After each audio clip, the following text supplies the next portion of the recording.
Hi and welcome along to the Invincible podcast. My man Lee Judge is in the building, not in the Tollyton pub today, because we're kind of filming the show a little bit later in the afternoon. It's a bit busy down there, especially with the sun out. So we're back in the studio with it. But listen, what can I say? I'm still buzzing. It's been a few days now and I'm still buzzing from that victory over Manchester United. I mean, what can I say? That game had absolutely everything. And I wouldn't say it was the greatest game in the world, like football-wise. No. But drama-wise. They score against the run of play. I thought they hadn't done anything in the game. They go up and score. They're all celebrating. Immediately, we go down the other end, score, equalise. First bit of drama. Second bit of, well, in between that, Havertz misses an easy chance, right? Saka, I think Saka missed a chance as well. Then they go and score, or so they think they've scored, because VAR then rules it out. Hold on a minute, I forgot one bit. Just before that, right, we have a penalty given for Havertz, which is then overturned. Then they go and score, and that is ruled out. Then after that, Declan Rice steps in, scores, gets us 2-1 up, and then the icing on the cake, Gabriel Jesus scores and Dalot goes sliding down the road. Slip and slide. It was an incredible game when it comes to drama, and this is why we love the Premier League. And Lee, I don't know, I've watched back the game about 20 times. Oh, how many times you watched the Jesus goal? I can't. I've watched the Declan Rice and Jesus goal. I've watched back those two goals about 100 times. Celebrations from the crowds and everything like the atmosphere. Let me just first of all, before we even talk about the game, talk about that atmosphere. Because number one, it was a really hot day, really hot for September. It's not normally this hot.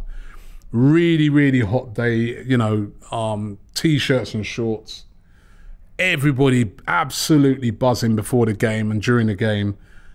And the celebrations for the winning goal or the two goals at the right at the end, honestly, it's what makes you want to go to football. Wow, incredible. It was incredible. I mean, what a game. Incredible. I'll tell you what, I've been a little bit critical of the home fans in the last couple of games, but that game on Sunday, it was back to its best. And I've got a little story. I got bought an Apple Watch for my birthday, like, you know. I ain't good, you know, I'm not good with gadgets and things like that, like, you know.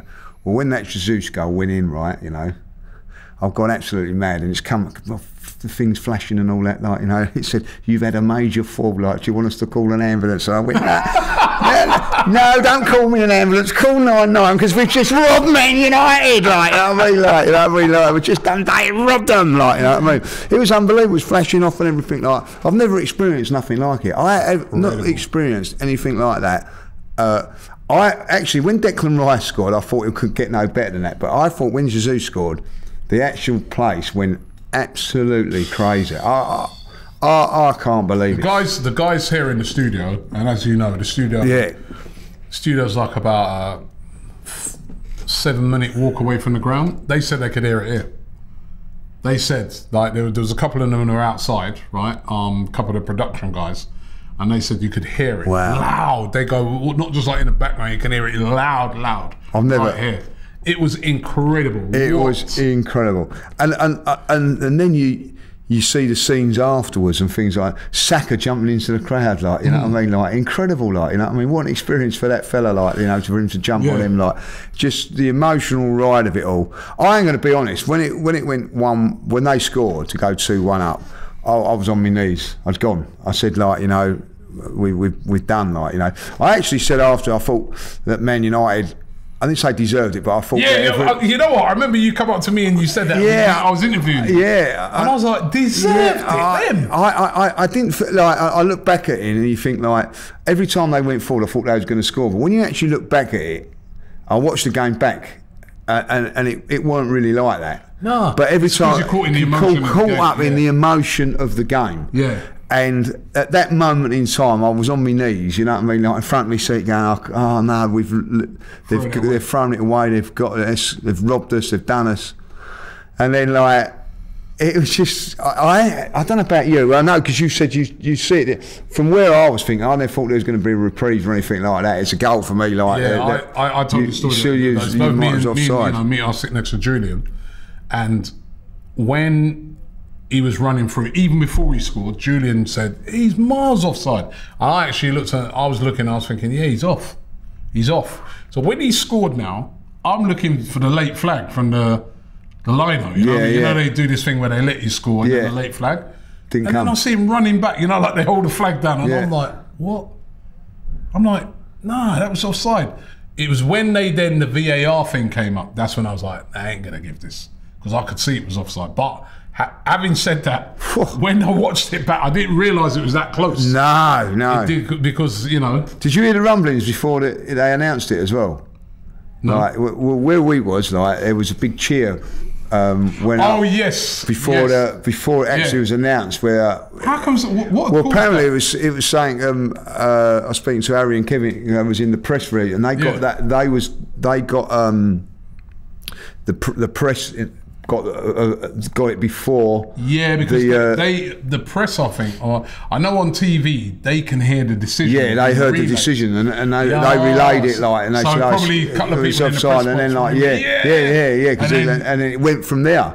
And then you heard this cheer and it's offside, and then it come up like that it was offside. So that was unbelievable. It's almost like it almost seemed like to me like when that was disallowed, it was like the momentum just shifted. It was just it was just like Arsenal just said, well, you know what? Now we're gonna definitely put you lot to sleep now, because you know what I mean. You ain't done enough, and you nearly won this game. Now we're gonna sort you out. And it was kind of ironic the goal came from a corner, because I was moaning to Julian. The corners were poor, weren't they? I was saying, look how many corners we've had. Yeah. That was one of the things that showed the domination of the game, because I remember speaking to one of my United mates after the game, and he's going, oh yeah, it was close. Well, I said, well, actually, if you look at the reality of the game, it weren't close in a way, because I go, we were the only team really attacking. I go, we had 12 corners, I think it was.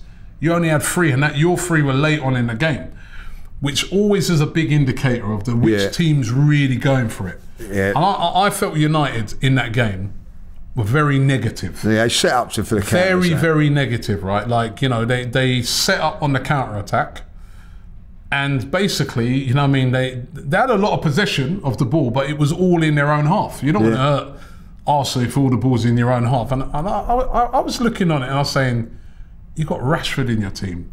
How many times? I mean, credit to Rashford because he scored.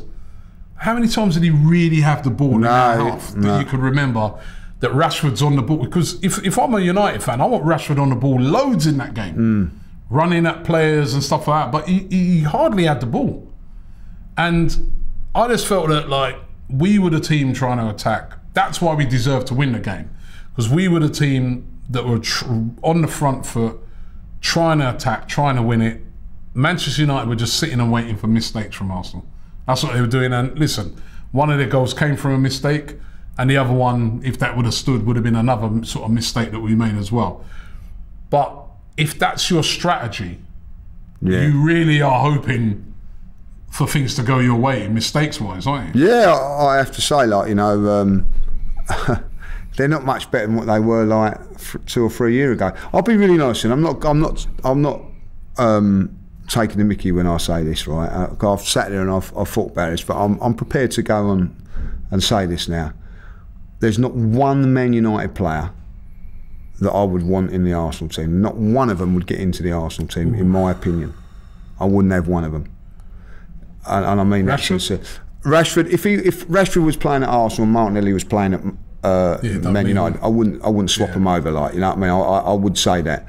But you know what? I'm not having Martinelli. Was sensational on Sunday. So I'm not swapping him out.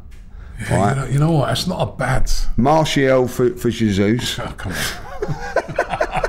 I'd rather have Martian. I say that, you know what I mean? Or a marshmallow. There you go, you know what I mean? Saka for Anthony, No. So that's 88 million. So yeah, that's the 3 of them out. Now Casemiro, I do rate.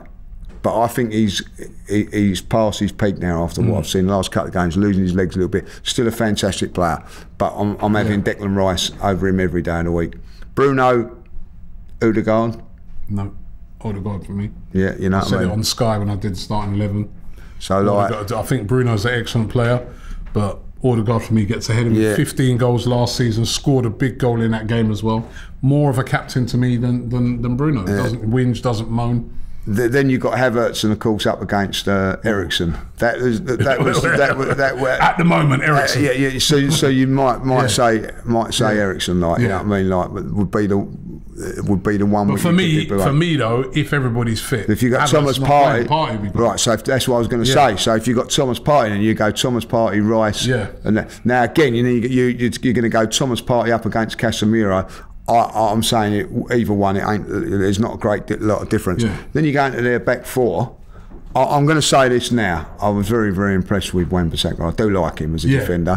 So Ben White, but again, I wouldn't swap over. I said this again when I was doing the thing on Sky. We was doing an 11. Yeah, I see it like United fan. I said this: Wan-Bissaka, one-on-one defending. Yeah, probably the best in the league. Yeah, but that's all he can do. He doesn't get forward. He doesn't get crosses in. He doesn't beat players. I mean, Ben White offers more all-round, complete right back than he is. So, and you have to say that Rashford, as you said the other day, hardly had a kick after that. So you go there. So Saliba, you're not going to swap out with Lindegaard, but then you can bring in Varane. Again, Varane is in his 30s. Varane's been a world-class player, but he's still Saliba. He's Saliba for me now. Martinez, you know, he got injured trying to kick someone. It's too rash. I said it. Too rash. I said he's too rash. Not flash, too rash. I do like him as a player. He's a good player, but he's too rash. I don't like him at all. But sometimes when you don't like players, but I don't like him. He's too rash. Too rash. We'll try to do another one of our players like he did in America. This time he got injured. Good luck with your recovery. Left back. You really meant that? No, I don't. But like, you know, Dalot. I'm not Shinchenko every day of the week, even with Luke Shaw and the goalkeeper. Well, you know. Yeah, the goalkeeper. Again, I'm not convinced. Again, we did a starting 11 on here, and we did a starting 11 on Sky. I did, right, and both of them I said Ramsdale, right, and United fans were slaughtering me. Now I'm sorry. As great as the moment was of Declan Rice and that, to me, Onana's supposed to save that. You don't think so? Yeah, like you know what I mean. But he's had 3 games. He's had 4 games in the Premier League, and I've not. I've got to say he's good on the ball. Good on the ball, but you know what I mean. Perhaps he should have played centre half instead of Maguire. You're a goalkeeper, right? Yeah. Your main job is to stop goals. Now, I was sort of having this sort of argument with Flex after. I go, to me, a top quality keeper is supposed to save that. I saw Pickford made some saves on Saturday, way harder than that. If you actually watch goalkeepers sometimes, I don't know if you see him, like they do this drill where they the goalkeeping coach kicks the ball. Yeah, I've seen it. And they have this thing in front of it. And it deflects it. Yeah. And what's the difference? You know what I mean? I thought it was a poor effort. I'm glad he missed it. Oh, thank God he missed it. But I know obviously it's a bit of a deflection. I reckon the guy would have saved that. So do I. He might not do the football stuff of what he does.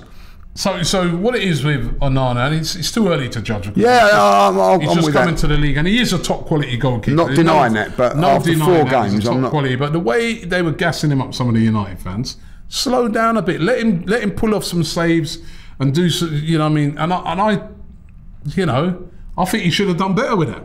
I'll tell you the truth. I think he should have done better with that. But and give me Ramsdale. Sort of save that I've seen Ramsdale make many a time. I've got to say, listen, I'm going to say it now. I think Bruno's a decent player. I've got to say that. He's a decent player. The reason that no one really likes him because he's that horrible sort of thing and all that. But they've got good players. He is a good player. But like when it mattered in that game yesterday, Sunday, he didn't turn up. Odegaard did. Yeah. And that's the difference, you know. What I've got to say, the two of the 3 goals. I know, like, forget about the Declan Rice one. We'll talk about it in a minute. But the other 2 goals, the build-up play for the 2 goals. Brilliant. The Jesus one, I was watching. I was watching it back even I started sliding. So, Arsenal do this sort of thing where they show it from the sort of pitch side. Yeah. And when Vieira gets the ball, Arteta's going, pass! Like, pass it! And Vieira's beautiful first time pass. Yeah. And then Jesus is away. And if you actually watch it, Jesus could have actually chopped it, because sprinting up there with him, I think, is Reece Nelson as well. And he got up there with him. And he could literally just have squared it, right? But he just sat the keeper. Yeah, he knew exactly what he was doing. I don't think he was even at full pelt, because he knew he was coming, the fella. He knew exactly. As he's running through there, that run that Dalot makes, he knows what he's going to do, because it's desperation. I'm not blaming him. He's in desperation, you know what I mean? And Jesus knew it and executed it. Brilliant. And I'll tell you what, when that goal went in, that was more, the noise and mayhem was much more than the Rice one, because you knew you'd won the game. That was the game done. It's wrapped. It was done. And the thing is about it, right? He looks so sharp when he come on. You would forget that this guy's just coming off the back of a knee. Incredible. He's coming off the back of a knee injury. He hasn't even really played a full game. He's not played a full game this season, and he looks sharp. And one of the things I loved about Sunday as well was our bench. So strong. I looked at the bench and I was like, all contributed, Robbie. Yeah. And then again, United fans were moaning to me afterwards, well, yeah, but look, we've got players that were injured, which they did. That Luke Shaw was out, Varane was out. Oh, we've got players that are injured. I saw even a thing today where it came out, it said Manchester United have spent net spend more than any club in the Premier League. I think they're the highest spenders over the last decade in the Premier League. I think Chelsea was second. Arsenal came in at about, were they fourth? But if you actually look at one of the reasons for Arsenal's net spend being so high is because we had no players of any value to sell. So that's the only reason our net spend's that high, right? But so United are supposed to have a decent squad, but I just think that when I was watching that game, I just felt the tactics from Erik ten Hag are so negative. That's why I said in my interview afterwards, there was not a lot of difference to how they played to what Nottingham Forest did. It's just that they've got better players, right? Nottingham Forest caught us on the counter-attack when we were 2-0 up, using the pace of Alanga and Awoniyi, right? Yeah. And they caught us on the counter-attack. First of all with Rashford, and the second one with Garnacho using. There was no difference. They did not, apart from that. No. Where's the patterns of play from Man United? No. And that's what's the... It's all down to the owners, isn't it? What I'd like to... It's all down to the owners. What I'd like to know is, what is their DNA? The Manchester United. I don't care. Listen, I really don't care. I love it. I was watching the game and I'm thinking about it. I'm like, see, look at they were like. Arsenal's DNA, it's attacking football, it's free-flowing football, it's like going to games. Say City's DNA, possession football, attacking football. Liverpool, I know what kind of Newcastle's. I don't know what United's is. No, and this is what's great about it. And look at we done a video in America, in New York, and I said, I just want Arsenal to just put them to the sword today, And anyway, we lost in a friendly, and all the Man United fans in the comments say, we get it. I just looked at them and said, yeah, fair enough. It's a friendly. It's a friendly. Now, look at them. Where are they now? Like, you know what I mean? When it mattered, you got humbled. You got sorted out. Like, you know what I mean? And that's it. Look what they were like in America. Look what they're like. That's how low that club has dropped now from the standards it was. They were going mental because they beat us in a friendly. And we actually said, well, he deserved it. And I said at the end of the day, I said I didn't think we was good today, and I didn't think Man United were that much better. Like, it's made two big mistakes in that game. Yeah. I didn't think, But when it mattered, I said, wait, we'll see what it's like when you come to the Emirates. Like, pumped. See you later. You know what I mean? Like, and I don't think they have got a thing of it. I've seen a great clip on Twitter where like in what's it, Scooby-Doo, when they pull out the mask and go, and they pull off the Tin Hag, I call him Tin Hag, like, you know what I mean, and they've got Solskjaer there, like, nothing's changed, Robbie, like, you know what I mean, like, they're no different now to what they were. He's a whinger, isn't he? Oh my God. Arsene Wenger used to moan about saying, like, you know what I mean. First of all, he's turned around and said it's not offside. So basically, he's telling the officials that they're cheating. He said from his angle. From his angle, like, you know what I mean? So forget the VAR angle and all the cameras and everything they got. He's got his own. He's got his own secret screen. He says it was a penalty that they should have had, right? And he also said it was a foul on Evans, right? This is the same bloke, by the way, yeah, that said there was nothing wrong with the goalkeeping one against Wolves. And there's nothing wrong with that. Like, you know what I mean? And also said it was a penalty for Rashford against Nottingham Forest. You know what I mean? This bloke. And there's no difference between that Rashford one to me. And that Havertz one. No. This bloke is the most whingiest, horrible. He gives bald men a bad name. You know what I mean? He is a fraud. I'm telling you that now. You think so? I think so, yeah. You don't. I mean, look, listen, I say that harshly, but when you come out and you get humble like that, two things I'm going to say about him. You come out and you hold your hand up and say, look, we've been done today, like, made all those excuses. Then when he goes in the press conference, how am I going to deflect it now? Alex Ferguson done it well and done it but I tell you what, Alex Ferguson would do it about this and this and that. Then he comes out and throws a young English kid under the bus for not training like. So what does that do? What is that doing? It's deflecting all of the criticism that should be on him and that performance and the DNA, whatever you want to talk about Man United, deflection. You know what I mean? Like, it's like having a mirror on his bald head, isn't it? Like, you know what I mean? Like, yeah. At the end of it, like, and I'm loving it. You know what I mean? Like, they've not been great. What's that? 10 away games against the top 10 teams, not 6, top 10. I got that wrong. And they've won none. They've drawn to Spurs. They've won 2, they drew with Spurs when they was 2-0 up last season. 9 they've lost. Crazy, isn't it? But you want to have a go at Sancho and you want to have a go at refs and lines and things like that. I think it's about time Man United fans start looking at your manager. And he spent a lot of money. As I said, players like Anthony that he's brought in. Flex turned around and said, I think it was on the show here, like, he's done. You know, what has Arteta done compared to him? Like, you know what I mean? Like, Arteta's won an FA Cup, by the way, like, and ain't wasted like a load of money. Challenge for the league last season. Yeah. So he has won the Carabao Cup. I'll give him that. I forgot that. The Carabao Cup. He's won that. Yeah, won that without playing a decent side. But yes, that's they play. The notable thing about that is that they played every game at home. Yeah.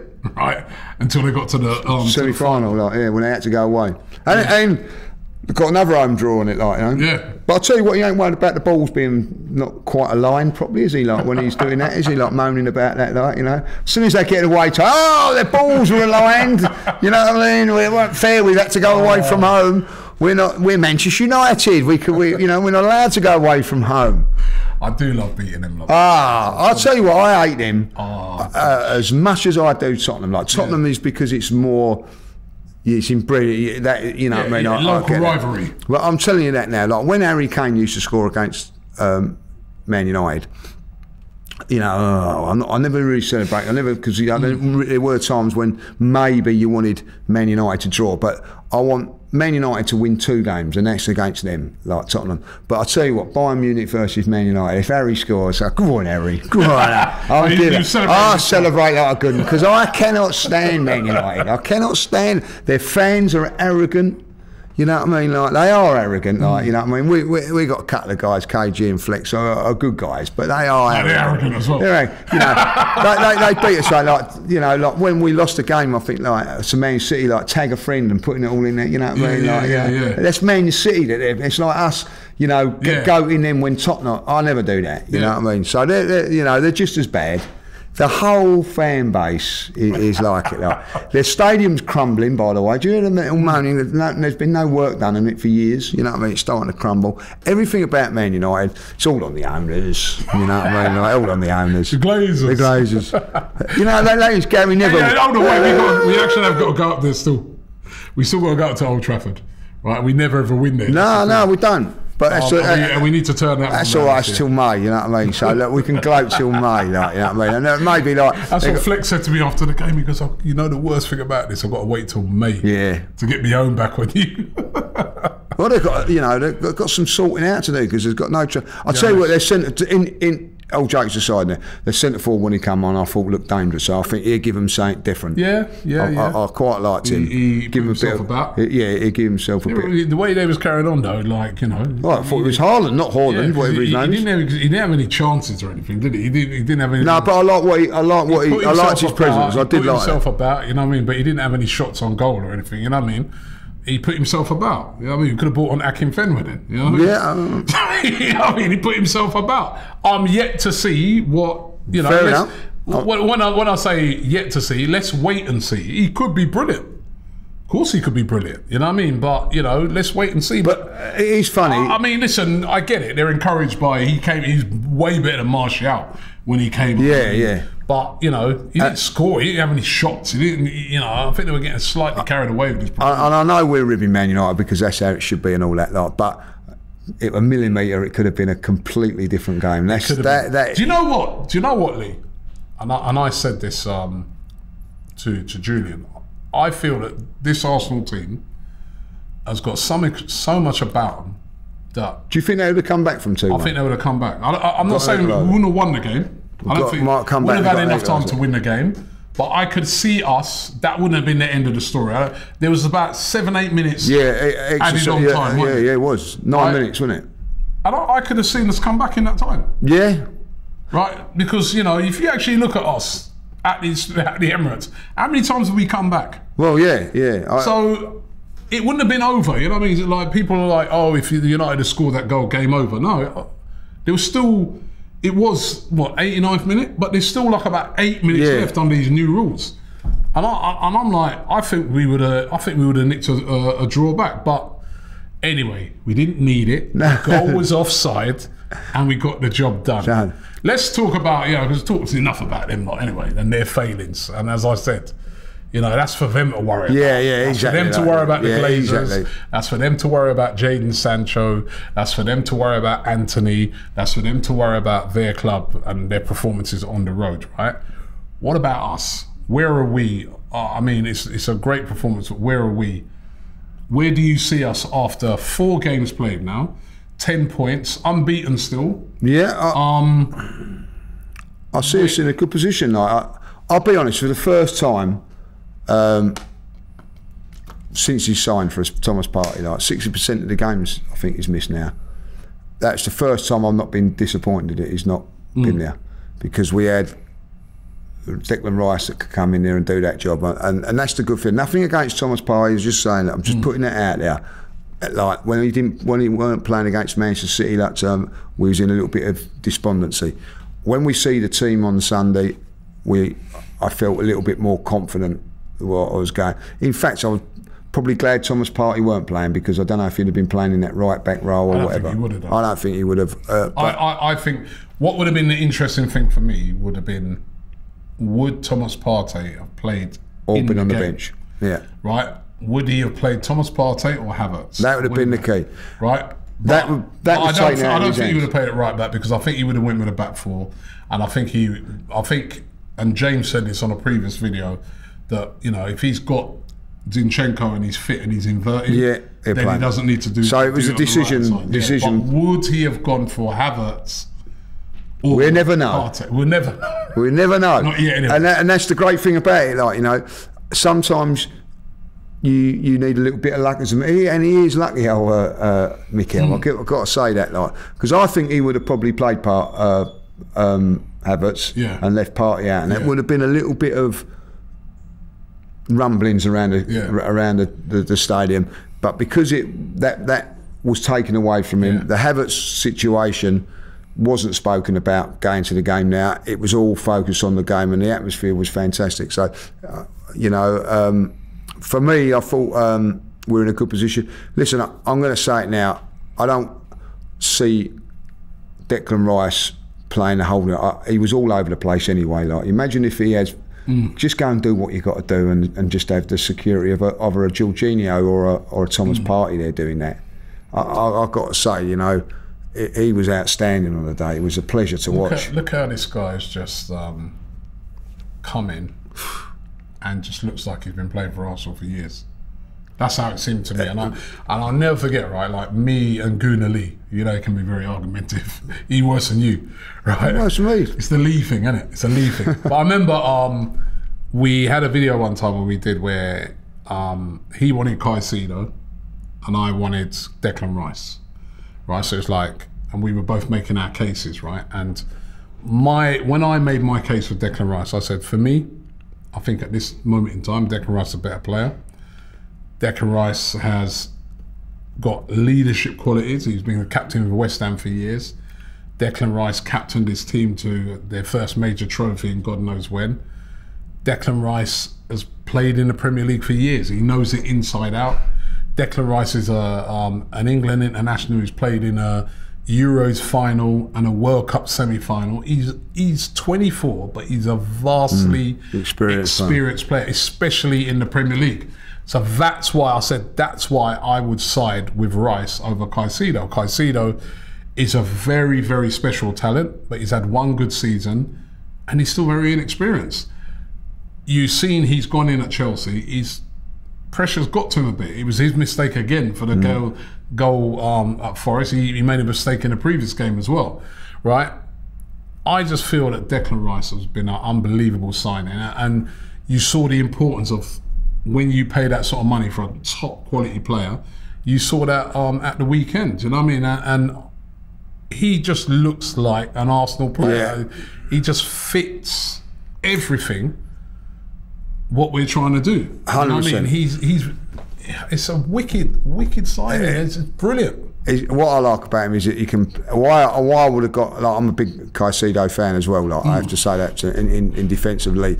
The reason, if I could have had one or the other, I would have gone for Rice because he could play different positions, and I think that's why. Yeah, because remember he can play as a centre back as well. Centre back and play. His passing's great as well. He can play the box to box, which I think he will come to be eventually.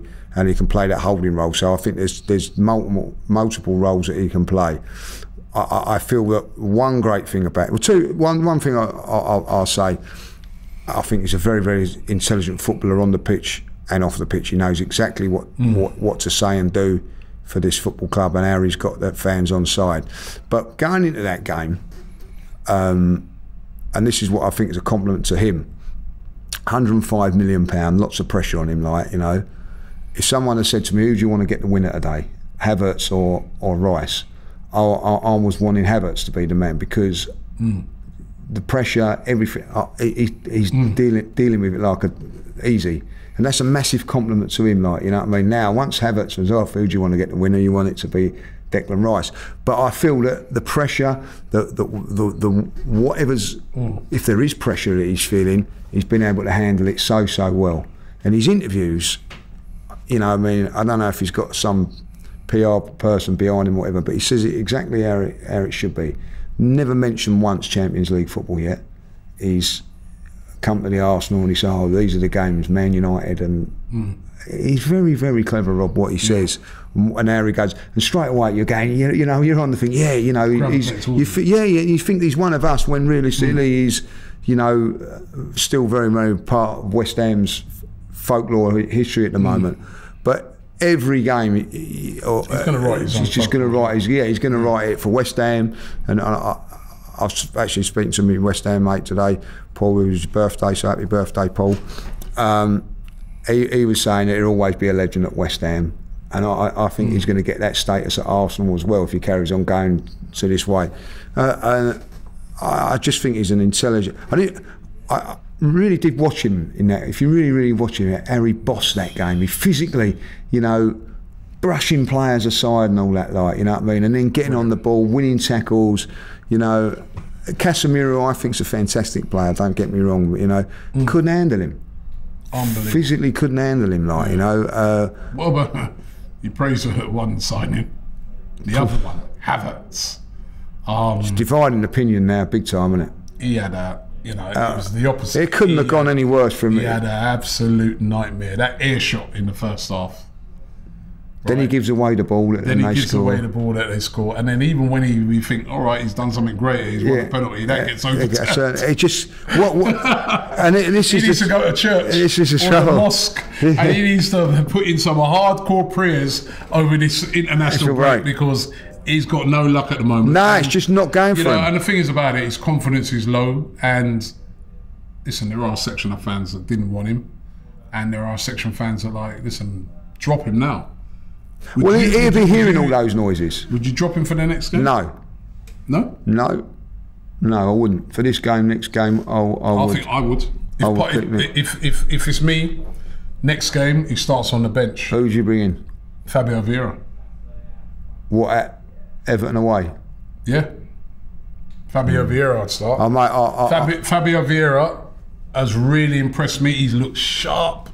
He's contributed. I think he deserves a start. Kai Havertz for me. I would start him in there. My personal opinion, and I'm one of the biggest advocates of saying he needs time, and he does need time, because we spoke about it last week. Some of the great players at Arsenal, how they didn't hit the ground running. But why does he have to start? Like, if you're not playing that great at the moment, ease him in. Let him come off the bench and have a couple of Fabio Vieira moments to get that confidence. Let him come off the bench and create an assist or score a goal or something like that. I would not start him. If I'm going Everton away and you're dropping him, I'm bringing in Jorginho.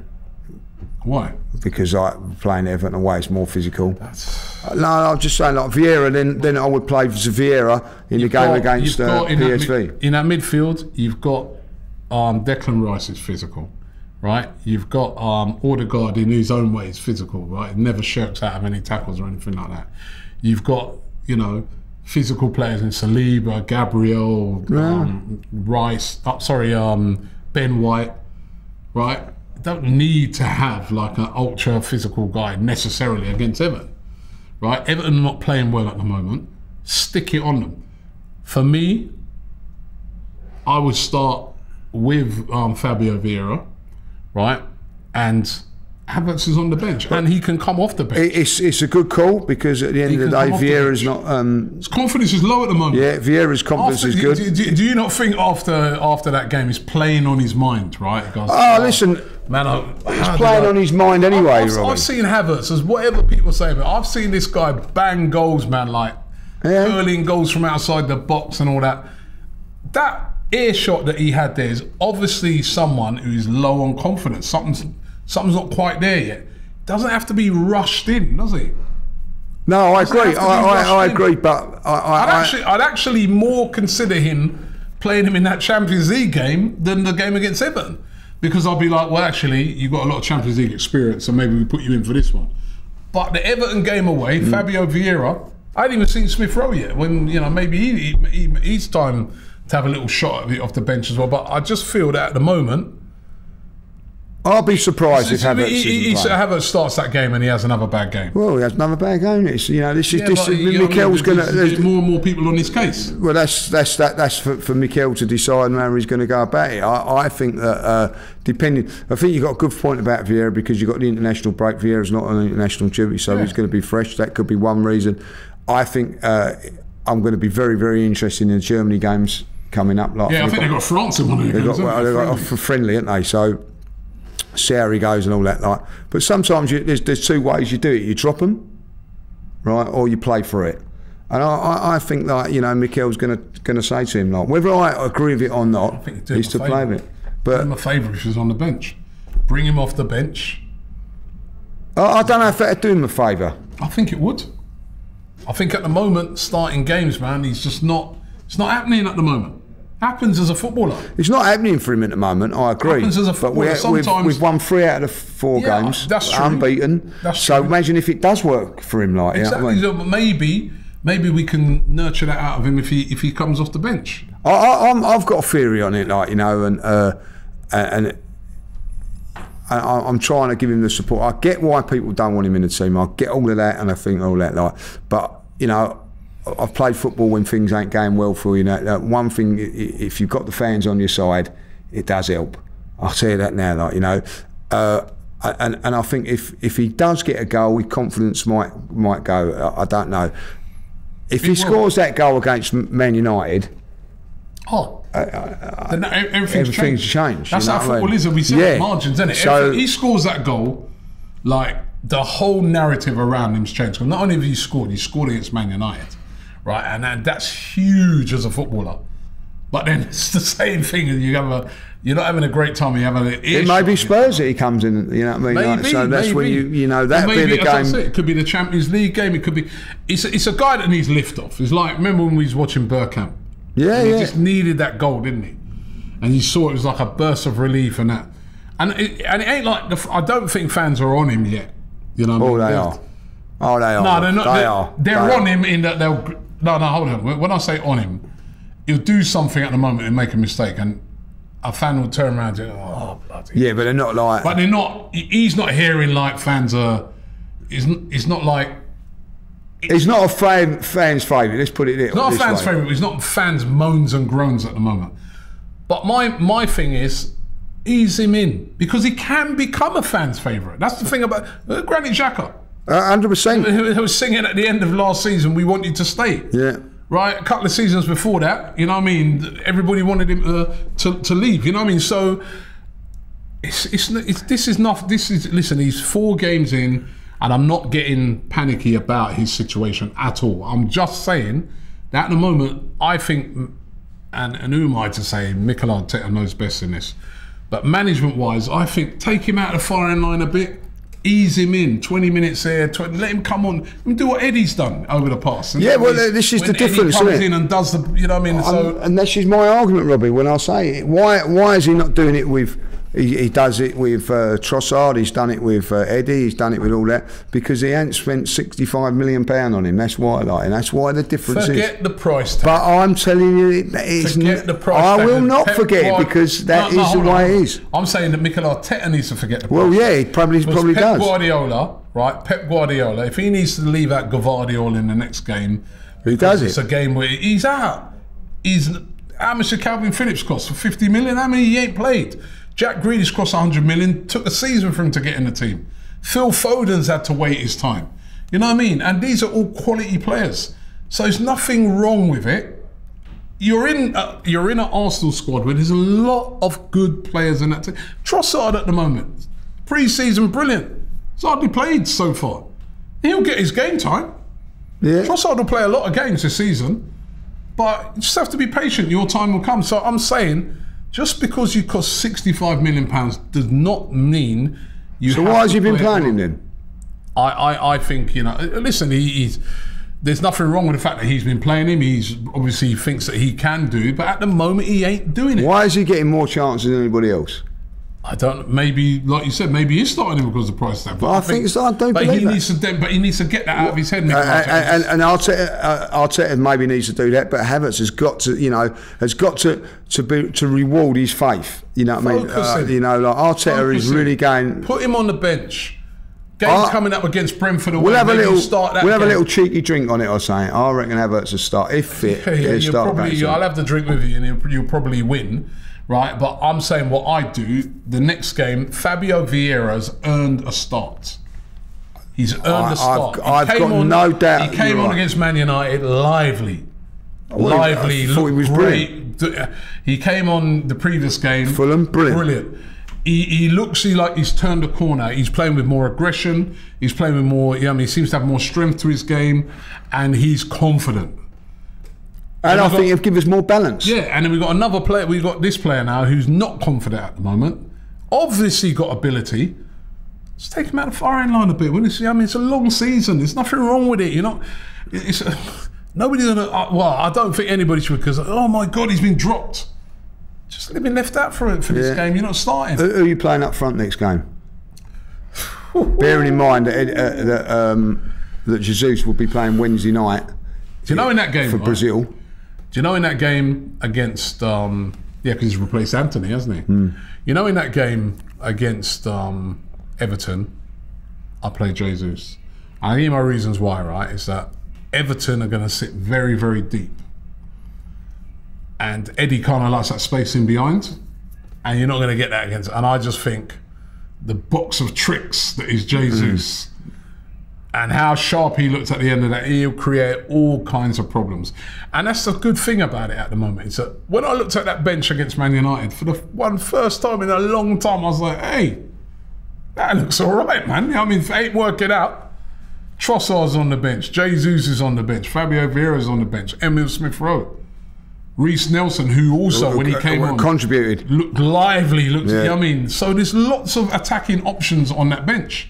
I really, really like that. Big regret for me, man. I was like, if we had Timber fit, well, we've got a good squad. Yeah. So massive blow. And it's going to be a long season. So to me, I'd like to see Fabio Vieira start against Everton, and I'd start with Jesus up front. All right, listen, after that, unless Eddie, in the international break, if he bags like a couple of goals for England, then you keep the confidence going and you start him. That'd be very interesting to see what happens there, like, you know, because when we come back, you know, it starts thick and fast at Everton, then we've got like PSV, then we've got Spurs, then we've got Brentford. Then we've got I think Bournemouth, innit? Bournemouth. Then we've got Lons, then we've got Manchester City. Yeah, a lot of games. So like 3 games a week for the next 3 weeks after that. Love it. It's fantastic, isn't it? Love it. And we've got the squad to deal with it at the moment. And yeah, as I said, my only regrets. I think Timber's still a big miss. I still think we should have brought in a player at the back. Yeah, I think we might regret that. Yeah, I think if Timber would have been fit, we'd be all right. But that's still one area of worry for me. It's all great at the moment because everyone's fit. Yeah. But if anyone goes down in that back line, I'm a little bit worried, you know what I mean? So the one little negative, I think, like, you know, a few little rumblings about Ramsdale again, like, you know what I mean? People wanting him, there's a little thing saying that he's going to bring in Raya and all that, like. What did he do? I thought he was brilliant again, like the other day. What did he do wrong? He plays, man. Again, important save. There's no rush for Raya for me. Nah. There's, you know, like, there's, because we've got signed him, there's like, we want to get him in. He's been allowed to play against Brentford because that was a funny, like, they must have thought, we get put out Brentford and we ain't going to be able to play him, but he can play in that game there. I think it'd be really interesting when we come back. I think Ramsdale will play at Everton, and then I think Raya will probably. I was going to say, do you think that Raya's going to get all the Champions League games? Yeah, I do. Yeah, somewhere along the line, I do think that. That's going to be a bit harsh. That's going to be interesting. If he gets the Champions League games, it'd be harsh on Ramsdale when you. Do you know what? When I think about it, right, because Champions League is a bit of a different style, where I think Arsenal will want to be playing out from the back lots, like almost a bit like what you saw at Onana, where he's sort of trying to. I think there'll be a lot more of that sort of Arsenal trying to draw teams on a little bit more. Raya could get those starts. Would you play Raya if it was me? I'd play Ramsdale in the first game against PSV. The first game that Raya plays against Brentford. So would I. But has Raya been brought in? Well, that's just what we'll find out. League? We'll find that out, won't we, in the Champions League night, like, you know. But I think it's a bit harsh when, if you're Ramsdale, you know, like Saliba, who's young and been fantastic and has worked his way through the Europa League to get here. Saka, Martinelli, they're all playing, and you know. You're not. It's a little bit harsh, but football's a brutal game, as we know. So, you know, he maybe just be bought this season as purely as a backup. Who knows? Who knows? Who knows? But I'm looking forward to those Champions League games. I'm looking forward to you're going to get there early to listen to the music. Of course I am. Of course I am. That is one of the main 7 years about it. I cannot wait to go and hear that music. I'm going to sing along. Or hum along, because honestly, I've waited for a long time. I cannot believe it's been so long. After it's a competition we were in all the time. Took it for granted, didn't we? The other day saying to me, "Oh look, I guess you're not. For once you're in it." Oh, for once. Okay, we were in it for years. For once, you lot were in it. You never used to get nowhere near it. What are you talking about? So did she enjoy the draw? Did you ask her if she enjoyed the draw? They had 2 draws in a week, Tottenham. Like, you know what I mean, weren't interested in none of them. Weren't interested in any of them. You know what I mean? So I'm buzzing. I'm buzzing for that, and I'm still buzzing now. The victory over Manchester United was brilliant. And just before we go, actually, I just got to say congratulations going out to Saka, who 2 years in a row England Player of the Year. Yeah, congratulations. Crazy. What a player there's somebody in this building that thought, you know, what's the old Spurs player's name, was better than him? Who? Kulusevski. Do you remember? Turkish. Oh my God. Sat over there. I've never forgiven him for that, you know. I've never forgiven him for that either. Never forgiven him. Sacked. Sacked. But listen, listen, we're still buzzing here. It's an international break, of course, but we will be back next week. Looking forward to that game.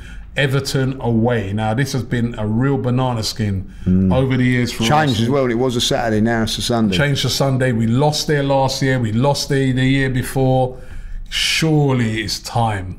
They've got off to a horrendous start.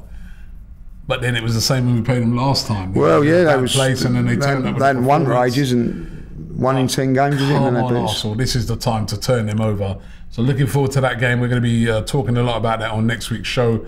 And yeah, listen, good luck to all our boys playing in the for their their respective international teams. Please come back fit. Big games ahead, but yeah, Lee. I'm looking forward to England now. I can really enjoy watching England. Like, you know what I mean? Harry Kane don't play for Spurs no more. It's very good, like, you know what I mean? So yeah, I'm relaxed. I'll tell you what, like this weekend, don't care, like, you know what I mean? It's a nice, relaxing weekend. Yeah, feet up. Feet my up. Birthday this weekend. Happy birthday for Sunday. Yeah.